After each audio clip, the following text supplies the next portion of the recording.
So there's been quite a bit of interest in this particular design in the 651 Vinyls Facebook group. Um, and I had commented that it was pretty simple to make in Inkscape. So I'm going to show you how to do that.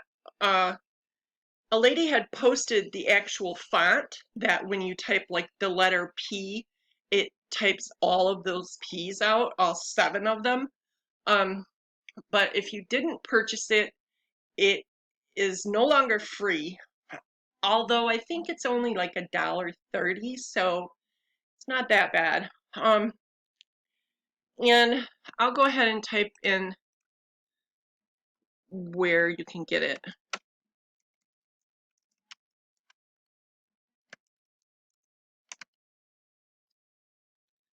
That's not right. And I believe it's .com. If it's not .com, then just do a search for Caddy Catherine. Okay. Now there was a lady that posted a shirt that she made with the Dallas Cowboys, and she had a star on the inside here. I'll show you how to do that, but it'll be in another video. I don't know if I'll get to it tonight, but for sure I'll do it tomorrow. So let's get started. The first thing you do is type out your word.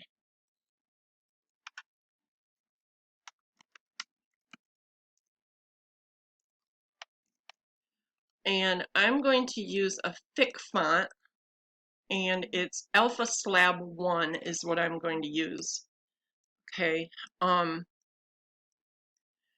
So now, this is still text. I haven't converted it. I haven't done anything. So I'm going to go ahead and grab my Bezier pen, and I'm going to left click, hold control, bring it straight across, and hit enter. You can double click, but my double click doesn't always work, so I just hit enter. And then I'm going to grab my selection tool, hold shift, and select the word. Wait, first what I'm going to do is duplicate this. Sorry about that. And I'm going to move it to the bottom.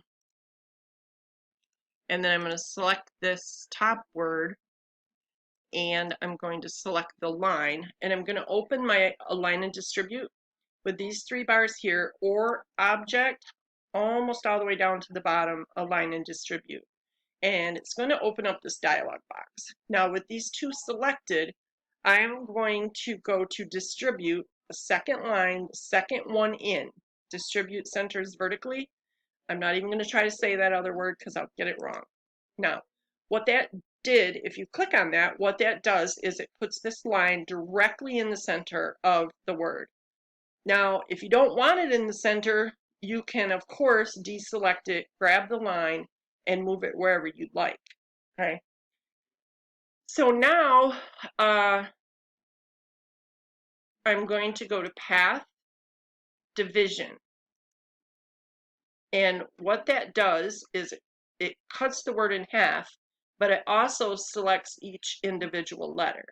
So now what you need to do is deselect everything and draw a box around the top portion and go to Path Union and select the bottom portion and go to Path Union. Okay. Now I'm going to hold shift and I'm going to select the top half so both of them are selected. I'm going to move that to the bottom.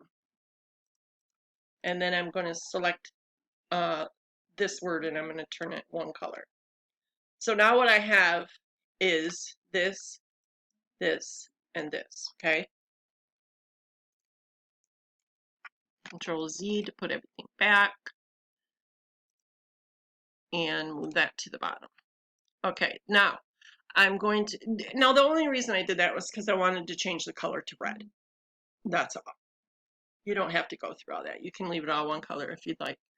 Okay, so I'm going to hold control. I'm going to select this. I'm going to hold control and pull it up. Select this, hold control and pull it down. And then I'm going to right click and duplicate, hold control, pull it down, right click, duplicate, hold Control, pull it down. Don't worry about the spacing, we'll fix that in a minute. Right click on the top, duplicate, hold Control, pull it up. Right click, duplicate, hold Control, pull it up. Now you can select all three of these and again, go to Distribute, second line, second icon, and click Distribute. And it distributes them evenly, but to me that seems like a little bit too much space. So grab the bottom one and pull it up. It doesn't matter if it overlaps unless they're too close. Select all three again, just left click and draw, Control Z to put that back. Left click and draw a box around everything you're trying to select. And then click the Distribute Centers vertically again. Now that looks a little bit better. Okay, so now this one's pretty close, but these two are not. So I'm going to select these and see what happens. Now I can look at the distribution between here and here, and I can see that these are a little bit further than these. So what I'm going to do is grab this one, hold Control, and pull it up just a little bit, select all three, and distribute again. And then I'll look at this and look at this, and that looks pretty even. That's it, guys. It's that simple. Now what you want to do is select everything, make sure they're a path, or when you take them into Design Space, they're not going to show up. See, my Patriots here is text. So I need to go to Path, Object Path, Object, Ungroup, Path, Union. If you do those three steps on text, you don't have so many errors, text flow errors when you take stuff into Design Space. That's a path, that's a path, and that's a path. Okay. Now, you can select all of these and you can path union them, but it's going to make them all one. So if you were to change the color, it would change all three lines. If you want that, fine. If not, then I would leave them the way that they are. Okay. Select all, hold Shift and Control, and downsize it. If you don't do that and you leave it large and you take it into Design Space, when it gets to Canvas, you're not going to see it. You'll see it in the Layers panel, but you won't see it on Canvas. That's because it's not where it should be.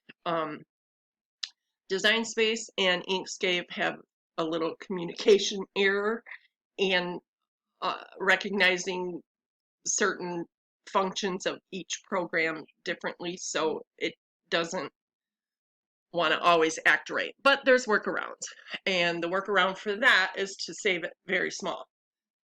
This is about probably 3 inches. It's actually 2.7 inches wide, so it's pretty small. But that way, when you take it into Design Space, you're ensured that you'll be able to see it on Canvas. And another thing is, don't ever have anything grouped.